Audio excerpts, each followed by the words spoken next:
일반적인 웅덩이와 수렁에 빠져도 그곳을 헤어나오기가 힘든 상황인데, 오늘 이 시편 기자는 기가 막힌 웅덩이와 수렁에 빠져 있다라고 표현을 한 것입니다. 인생의 끝이 될 수 있는 웅덩이와 수렁이고 인간의 한계를 처절하게 경험하는 곳이다, 이렇게 말씀드릴 수 있습니다. 오늘 이 시편 기자는 기가 막힌 웅덩이와 수렁에 빠졌는데 그가 한 행동은 기다리고 기다렸더니라고 기록하고 있습니다. 이것은 간절한 기다림을 의미합니다. 그리고 응답이 올 때까지 포기하지 않고 기다렸다는 것을 표현한 글입니다. 신앙의 가장 기본적인 태도가 기다리는 것. 그러나 많은 사람들이 기다리기를 포기하는 이유는 조급함 때문입니다. 빨리 이 상황을 끝내고 싶기 때문이죠. 동일하게 연약함이 있고 동일하게 죄성이 있는데 기다리라는 그 옳은 말만 듣고 기다릴 수 있는 힘이 우리에게 생겨날 수 있습니까? 없습니다. 그래서 오늘 이 시편 기자는 그 힘을 어떻게 표현하냐면 부르짖었다라고 표현하고 있습니다. 울면서 그 하나님 앞에 호소하면서 기다렸다라고 하는 것이죠. 한마디로 기도입니다.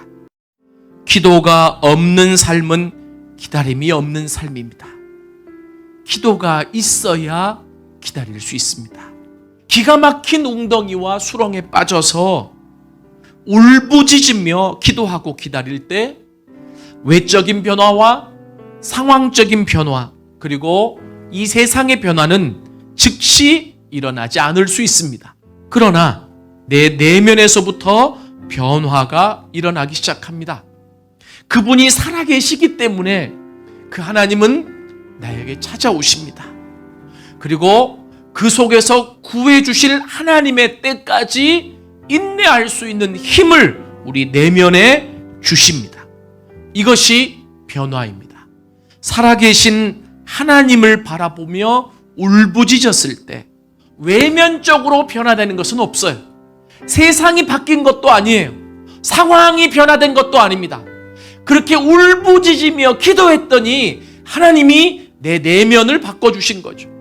조급했던, 죽을 것 같았던, 긴장했던, 힘들었던 내 내면을 만져주시면서 담대하라, 그리고 평안하라라고 말씀해 주시는 그 하나님을 경험하게 되는 것입니다.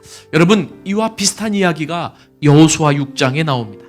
여호수아 6장에 보면 이스라엘 백성들이 가나안 땅을 최초로 점령하기 위해 싸운 전쟁이 나오는데 여리고성을 점령하는 일이었습니다. 실은 이 싸움은 무기를 사용한 전쟁이 아니었습니다. 그것은 하나님을 기다리는 것이었습니다. 하나님의 시간까지 인내하면서 하나님이 원하시는 일을 행하는 것이었죠.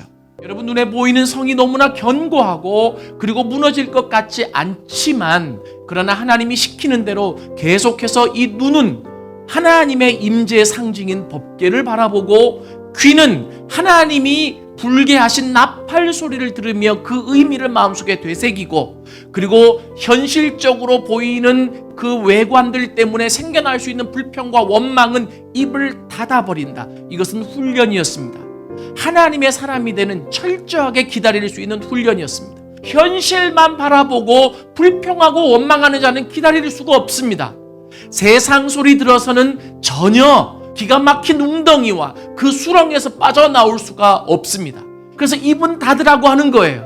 그리고 눈은 계속해서 하나님을 목도해야 하고, 그리고 귀는 하나님의 소리만 들어야 해요. 이러한 일들이 하루가 지나고 이틀이 지나면 외적인 성이 무너질 어떤 상황의 반전은 일어나지 않지만 내면이 변화되는 거예요. 일곱째 날 7바퀴를 돌 때 소리를 지르라고 하는 것은 하나님의 배려였던 것 같습니다. 그 이스라엘의 모든 백성이 그 내면의 변화가 있을 때까지 기다린 거죠.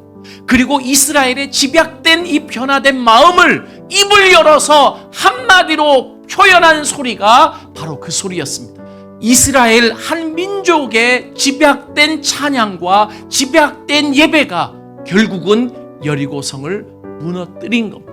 결국 일곱째 날 일곱 바퀴를 돌며 큰 소리를 질렀던 이스라엘과 그리고 기가 막힌 웅덩이와 수렁에 빠져 있었던 이 다윗이 하나님의 건지심과 동시에 새 노래를 불렀다라고 하는 것은 일맥상통한, 지금은 기가 막힌 웅덩이와 수렁에 빠져 있다고 할지라도 울부짖으며 하나님의 때를 기다릴 때 하나님은 나를 그 수렁에서 끌어내실 것이고 나의 발을 반석 위에 세우시사 새 노래를 부르게 하실 것입니다.